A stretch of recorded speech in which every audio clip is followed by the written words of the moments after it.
What's good, folks? It's KnightmareFrame here with a new WARFRAME video, coming at you with the ultimate Eidolon Hunting guide, episode 8. Yep, there's more. This episode is especially for Oberon, an Eidolon Hunting Oberon build and guide, done right. An introduction guide to those who want to get into off-meta roles and still be viable. Why does he get an episode like the other 4 meta frames? Because for an off-meta pick, he can replace 3 of the main meta frames, CHROMA, TRINITY, and HARROW, earning him the title Jack of all trades. When it comes to WARFRAME, and especially in the hunts, is he going to be better at them?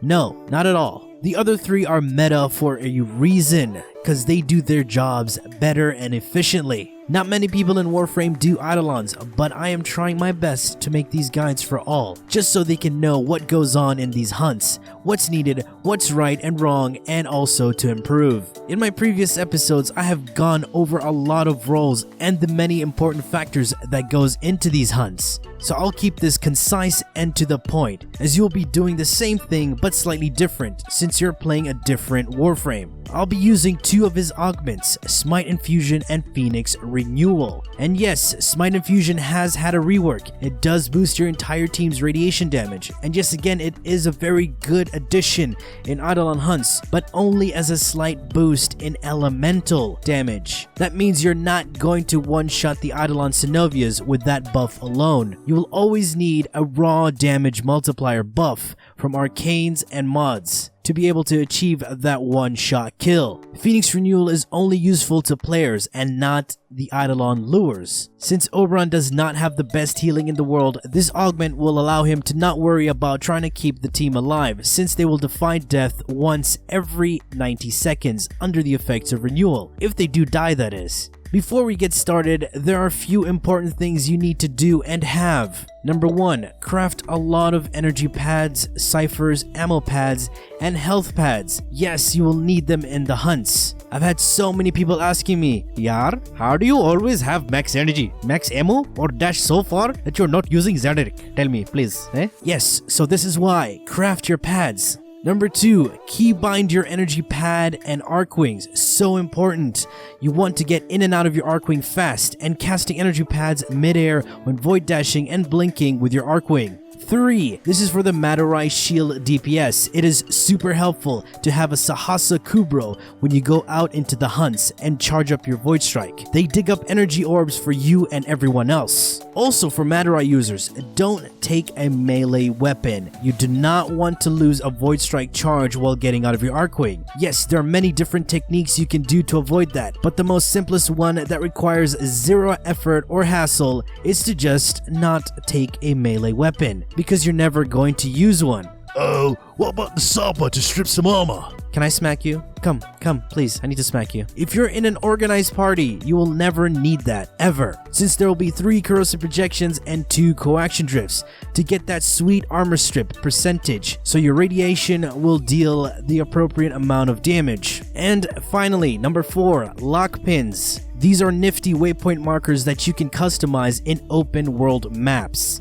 to be able to see where important things are, like the lures, shrine, and exit. You can have a max of 15 lock pins up at a time. You buy these from your Tenno research labs from your clan dojo and place them into your gear to use them in missions. For a more in-depth showcase of the lock pin locations, do check out the Ultimate Eidolon Hunting Guide episode 6. Alright, let's start off with the easiest role that Oberon is replacing, and that is the HARROW. HARROW will just be activating his Covenant when the Sentient Spike hits and during the rally phase to boost the crits for the final headshot. And he needs to time these just right, or else the team dies or Synovia DPS does not get the buff. And he will of course be shooting down the shields as the Madurai DPS should. For Oberon, it'll be slightly different, since he won't worry about timing as much, so he can take it easy. And for your Synovia DPS, they will have a constant buff from your Smite Infusion. Since you're going to build your Oberon for power, range, and duration, because for the HARROW role, you're only going to use your first 2 abilities, Smite and Hallowed Ground. So let's start this off. When you go out into the plains, you void dash to the Vomvalus Force spawn location, like always, to spawn Vomvalus for your Synovia DPS. and your shield shooting order will change from the initial entrance to the consecutive ones. The initial entrance, where you charge a Void Strike, waiting for knights, you'll be saving up for the Hydralist, like the Harrow. And for the consecutive hunts, you will all shoot the shields together. Now moving on to the offensive buff that Oberon provides. Having Smite Infusion equipped, you can hold down the ability key to give the buff to the entire team. But this only works on Warframes and not Operators. And the one that will be utilizing this buff is your Synovia DPS. And when it comes to the Sentient Energy Spike, you will need to have your grass casted twice around you, slightly before the Eidolon does his energy spike. You don't provide the damage negation like Harrow does. Yes, you do negate the magnetic proc, but people can still take damage from the Sentient Spike, and the one that will be in their Warframe the most is the Synovia DPS, so it's best if Trinity blesses once as well,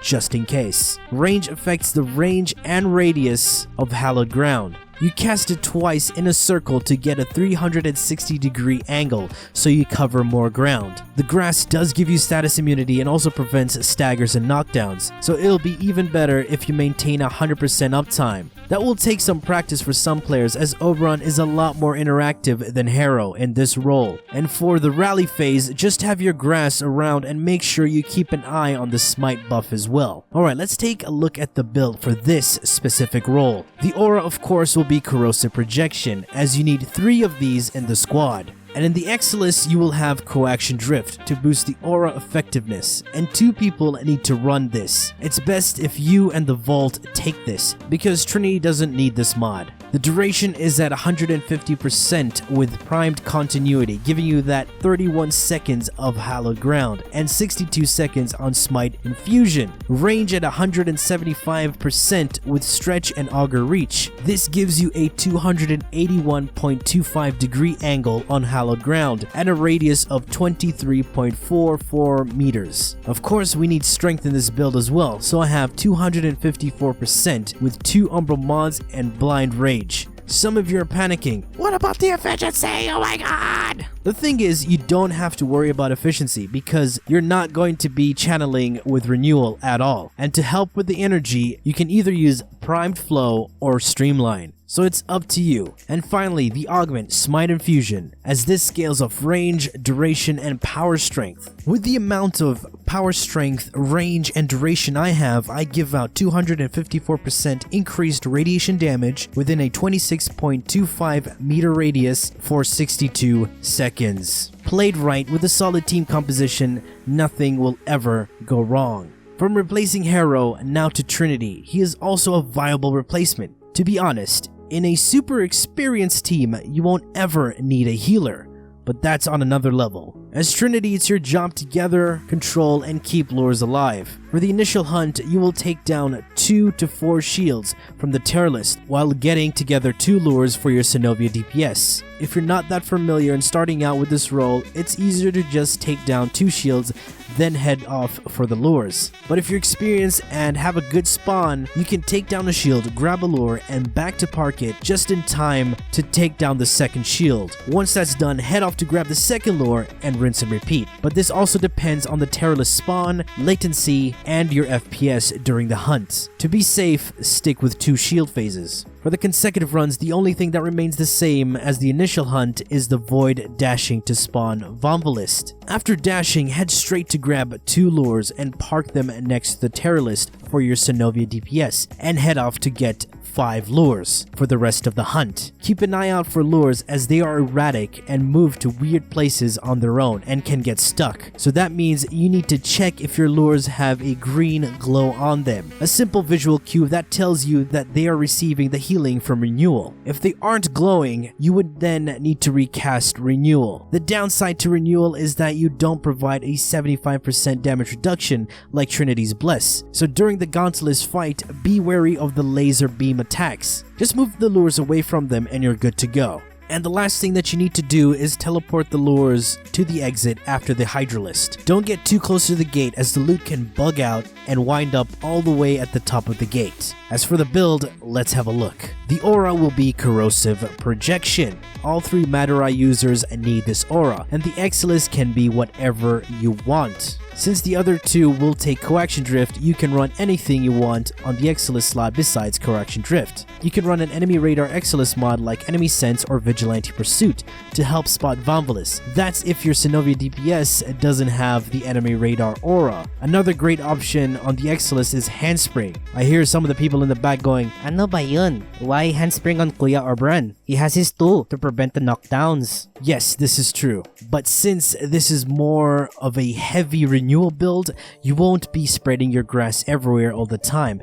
and with the duration we have here, it won't be up as much. And in Eidolon hunts, knockdowns and staggers are random, so Handspring is a viable option for Eidolon Oberon. Anyway, I have max efficiency with a rank 4 fleeting and streamline to get a 0.65 energy drain per second with renewal channeling. With my energy pool at 263, you won't be running out of energy anytime soon. Power strength at 210% with transient fortitude and the 2 umbral mods. This grants your renewal 262.5 health on the initial heal and 84 health per second when channeling, and an armor buff of 420 from Iron Renewal when you combine Hollowed Ground with Renewal. Primed continuity for duration to counteract the negative duration from fleeting and transient fortitude, and also helps with your drain per second. With 78% duration, you get 15.5 seconds on your hallowed ground. This is why Handspring is a good option on the Exilus. Stretch for range, this gives renewal a 36.25 meter radius. And lastly, the Augment Iron Renewal for those oh shoot moments.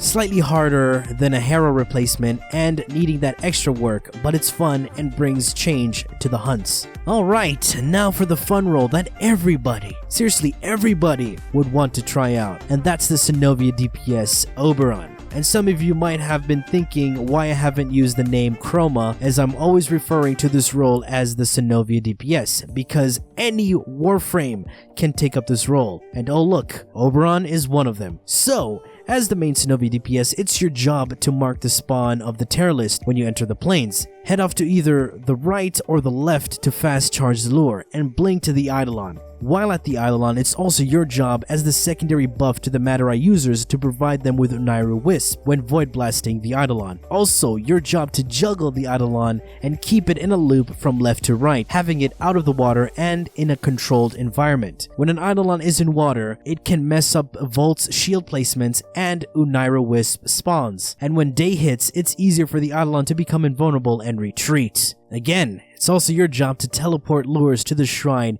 after the terror list and gaunt list for easy access of the loot, ready for you to grab and place the sacrifice to start the next fight. Don't forget to spam your interact key to halt and park lures. Before we look at the build, if you want to test your damage against the Eidolon Synovias without having to go out at night just to see what your sniper can do, you have the Simulacrum. This build will of course consist of the Smite and Fusion augment, but that alone isn't enough, as I said earlier. Spawn the highest level of corrupted bombards you have, since they are also weak to radiation and cold. If it takes more than 3 shots on the body, yes, body shots, don't cheat with headshots. If it takes more than 3 shots, you need more damage. And the best snipers to use for the hunts are the Rubico and Vectus Prime, both deadly and powerful hit scan snipers. Yes, you do need hit scan snipers, as projectile weapons cannot land a hit on Eidolon Synovias as they're spawning out of water, so Lanka is a bad choice. But this is only for higher level hunts. In a 3x3, 2x3, 1x3, Lanka is a viable option. Alright, onto the build. The aura has got to be Deadeye for that 52.5% damage increase on snipers. Power strength at 293% with Power Drift in the Exilus,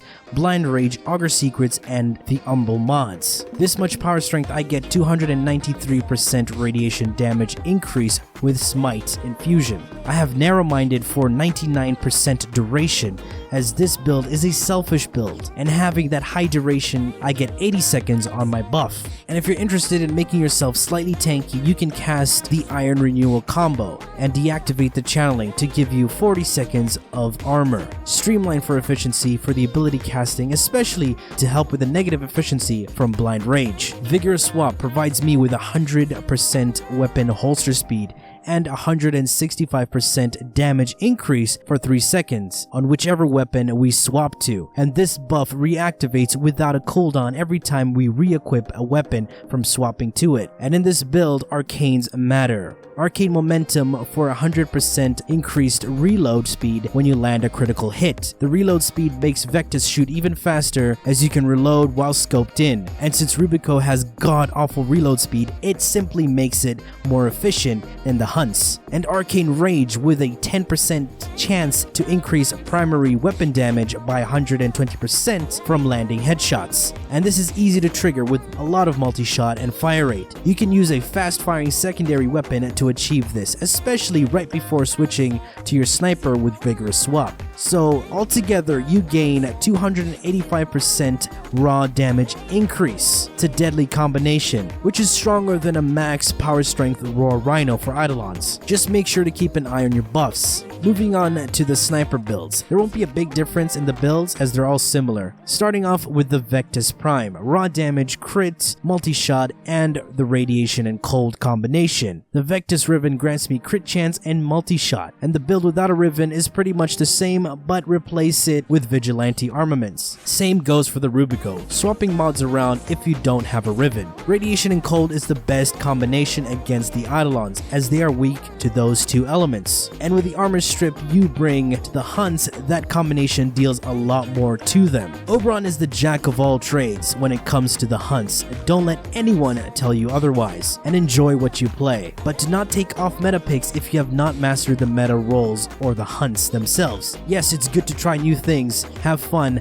but to not ruin other players' experiences. And for an Oberon, you do not need Rage or Hunter Adrenaline in the Hunts, as you won't be in your Warframes most of the time. Battle Ride DPS will be in their operators 95% of the time. And as the main Zenobia DPS, you don't have to worry about efficiency and recasting. So this is the ultimate Eidolon Hunter Oberon. I'm hoping you've learned a lot about this frame and what he can do in the Hunts. So if you've enjoyed this video and found it informative, please feel free to leave a like, share, and subscribe.